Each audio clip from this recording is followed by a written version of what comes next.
looking forward to welcoming you in Bangalore Tech Summit.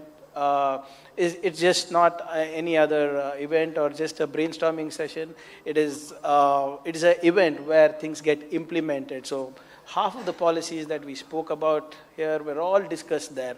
So it is a place where ideas come to life. So I would really look forward to seeing all of you in Bengaluru. If not for anything, just come there for the weather.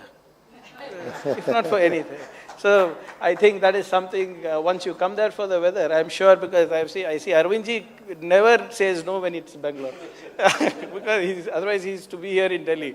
So weather-wise or otherwise, Bengaluru is great to be in. So looking forward to welcoming all of you to the Bangalore Tech Summit.